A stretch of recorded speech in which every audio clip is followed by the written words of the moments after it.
এক শয়তান পেতনি তার দুই চেলা চামুণ্ডাকে নিয়ে এক বিশাল যজ্ঞ করতে থাকে জঙ্গলের আরাধনা দেবীকে সন্তুষ্ট করার জন্য, যাতে তারা আশীর্বাদ পায় সেই দেবীর এবং তারা যাতে অমর হয়ে থাকতে পারে সেই জন্য।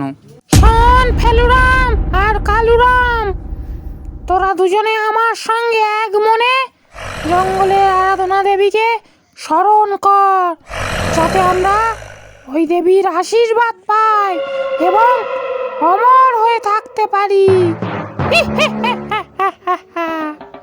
হ্যাঁ হ্যাঁ, ঠিক আছে রানীমা, আপনি যা বলবেন তাই হবে।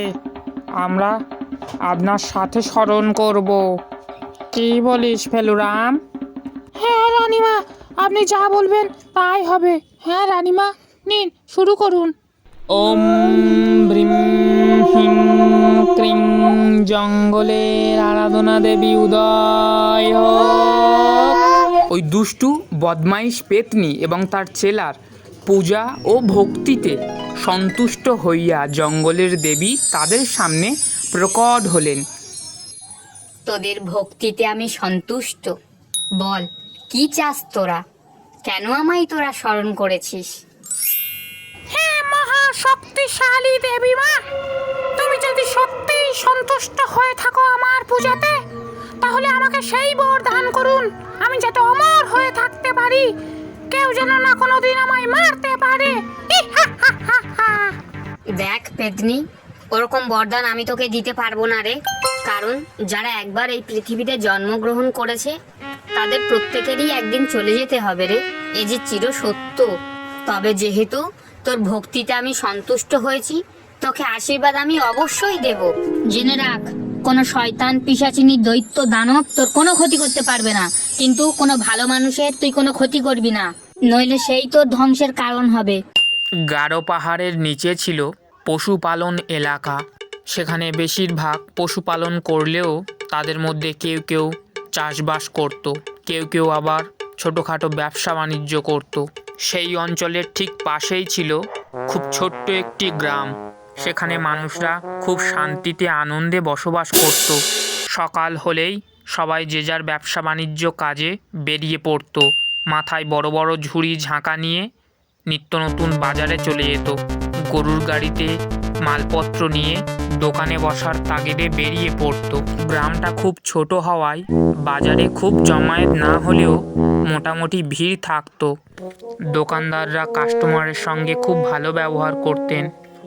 আর বুড়ি হোক ছুরি হোক সকলেই বাজারে এলেই বাজারের ব্যাগ ভর্তি করে বাজার করতেন। কারণ সবথেকে বড় ব্যাপার হলো সেই গ্রামে সব জিনিসপত্রের খুবই সস্তা দাম, কিন্তু কোয়ালিটি খুব ভালো। সেই মিষ্টি গ্রামের একটি পরিবারের এক মজার ঘটনা ঘটে।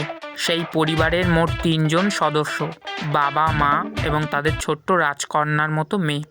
সকাল হতে না হতেই বাবা আর মেয়ের মধ্যে ঠোকাঠুকি শুরু হয়ে গেল। বাবা, এখন ঠান্ডা ঠান্ডা পড়েছে, সবাই ঘুরতে যাচ্ছে, শুধু আমরাই কোথাও ঘুরতে যেতে পারি না। চলো না একদিন আমাদের সবাইকে নিয়ে ঘুরতে। মেয়ের এমন আবদার শুনে বাবা তো প্রথমে চুপ করে থাকে, তারপর বলেন, না মা, এবছর আর আমরা ঘুরতে যাব না কোথাও। অন্য কথা কিছু থাকলে বলো, এ নিয়ে আর বলো না।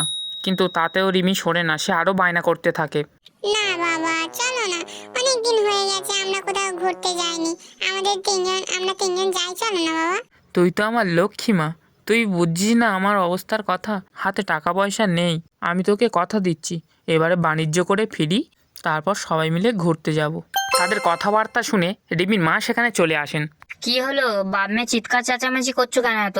মা দেখো না, বাবাকে কতবার বলছি যে চলো, অনেক দিন হয়ে গেছে আমরা কোথাও ঘুরতে যাইনি। হ্যাঁ তুই চুপ কর, যা খালপাতে ঘুরে আয়। ঘুরতে যাবো বলছি, এখন হাতে টাকা পয়সা নেই।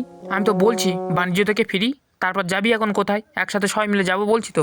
খালি বায়না করে, দিনকে দিন বড় হচ্ছে আর শুধু কথা শিখতেছে। আহা, তুমি আবার চললে কোথায়? কাজে বেরিয়ে যাচ্ছ, তা দুমুটো খেয়ে তো যাবে। না খেয়ে সকালবেলা খালি পেটে চলে যাচ্ছে, দেখ। বাবা, তুমি দুটো খেয়ে যাও। বাবা দাঁড়াও দাঁড়াও দাঁড়াও, বাবা দাঁড়াও, যেও না।